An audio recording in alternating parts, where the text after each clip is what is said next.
I get locked up, they won't let me out. They won't let me out. I'm locked up, they won't let me out. No, they won't let me out. I'm locked up, they won't let me out. They won't let me out. All right, good morning, everybody. It is Saturday, the 14th, and I just got done doing a jail notarization. Sorry I didn't do a proper intro. It was kind of like last minute. So I'm at one facility and getting something notarized with one parent, and unfortunately the other parent was incarcerated too. So I'm headed to another facility to get the other parent to notarize their part. So yeah, that's pretty much about it. Then after this, around noon, I have a refinance I have to do. And unless I get any more general notary work, that's it for the day for me. So I did a little small clip because I was a little nervous. I didn't want to cause no problems, me and their vlogging. But I added a little clip so you guys could kind of see what it looks like. I was in the attorney booth.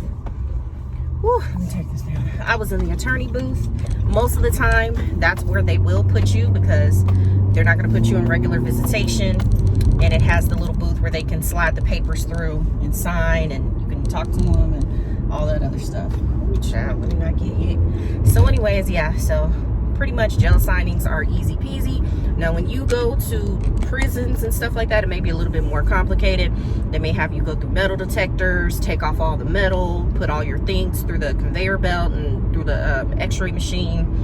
You may have to fill out some paperwork, and then they maybe run you through a system. Then you wait, and then they take you in groups, or because they only allow so many in a visitation room at a time that they can properly monitor.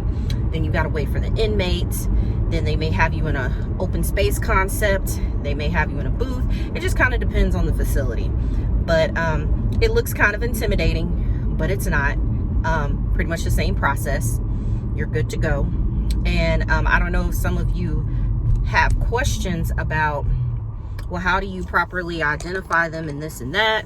Now, you could do a credible witness if your state allows, where the person that hired you for the job, if they have proper identification and everything, they could be a credible witness that this person is indeed who they say they are, and that's that. Or if your state allows, sometimes you can use their inmate ID because it is a state or it is a local state or a government issued ID that usually has their picture, their name, identifying factors about them like their sex and their height and their weight, and then it has their signature on the back.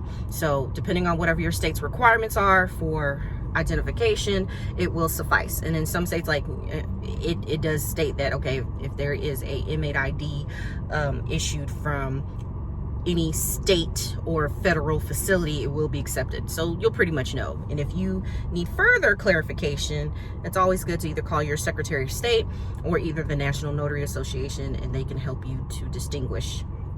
But that's pretty much it. They can be time consuming.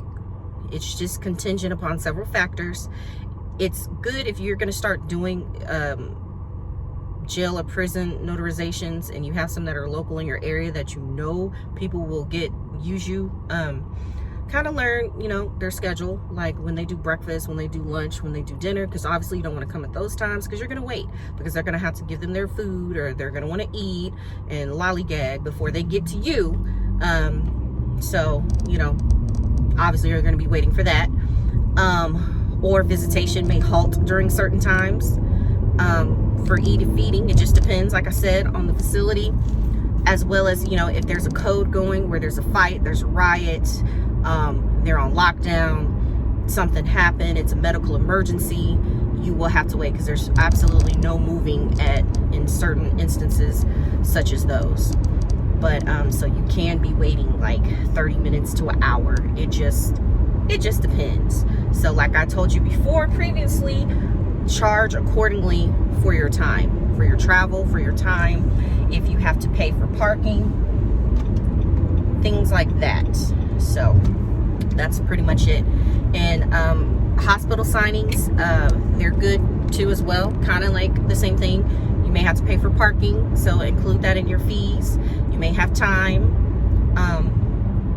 who knows, that you have to wait wait for assistance or whatever the case is. So, and then also too, you know, you're putting yourself at risk. You're in a hospital where, you know, COVID, same thing with jail, COVID. So take all safety precautions and factor that into what you're doing as well.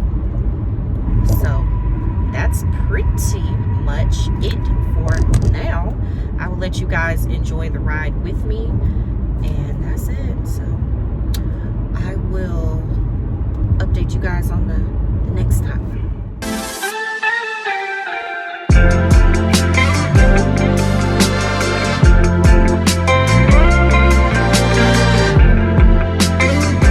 All right, made it to jail number 2. Gotta go in there, do the same thing. I'll try to get a little snippet if I can, y'all. I don't want no problems. I want them tripping with me like, oh my gosh, what are you doing? You're recording. Oops. Alrighty, guys, so I will take you inside with me.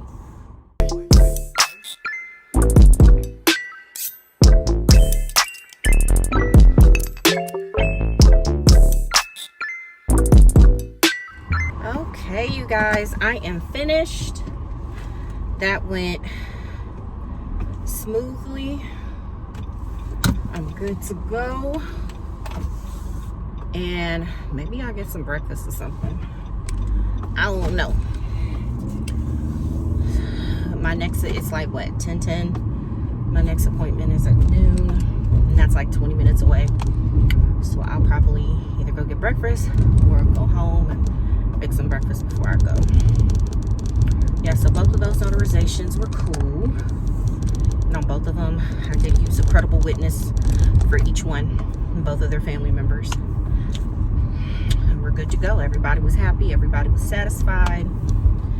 And I made my little money. You can do it too. Yeah.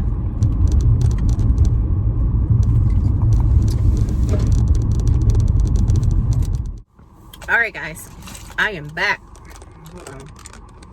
Ooh, let me adjust. Okay, that's better. So I stopped by Target. Ooh. Okay, let's do this again.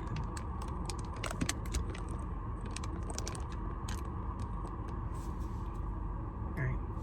Okay, guys, so I am back. I stopped by Target, picked up some stuff I needed for the house.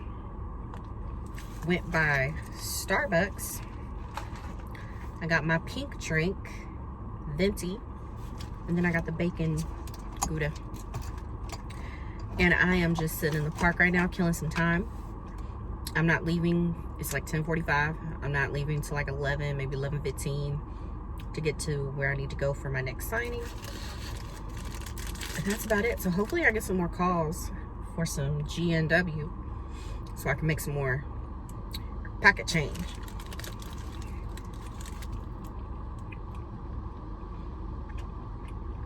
Loving the weather today. I don't know if it's gonna rain, but at least it's not hot. So it's kind of like an overcasty day. No, well, kind of like a cloudy day. The sun ain't out, so that's good. Not burning the heck up. So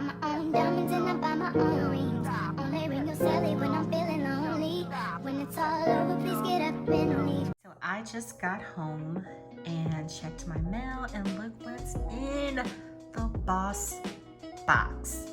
Okay, so I am a part of this organization of female entrepreneurs, and they have a summit every year, and when you register, if you're like one of the first 5,000, you get a box. So I got a box again. I'm gonna share everything I got. So first thing, this is 1 month free of class for a fitness class. It's pretty cool. I got this Cream of Nature Pure Honey Strengthening Hair Mask. Pure Honey, Rich Coconut Oil, Creamy Shea Butter, and Banana. This looks like this will be really nice for my hair. So I have 2 of these. Then there is a Cream of Nature Aloe and Black Castor Oil Healthy and Long Fortifying Shampoo. Okay. All right. What is this?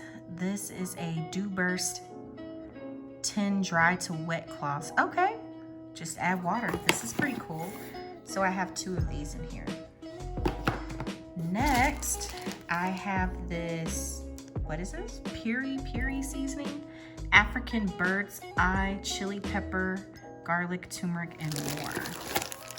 It has a little recipe on the back where you can make some juicy burgers. I think this is just a towel, maybe like a gym cloth or something. I don't feel like taking it out. Of course, I got the water bottle from Capital One. And then I got a little plant. Look at this, you guys. Isn't this cute? And there's the instructions. You soak your air plant, allow it to dry, put it in indirect sunlight or artificial light. It's so cool. So I definitely will be putting this cute little guy on my desk. So this is everything that I received in my box.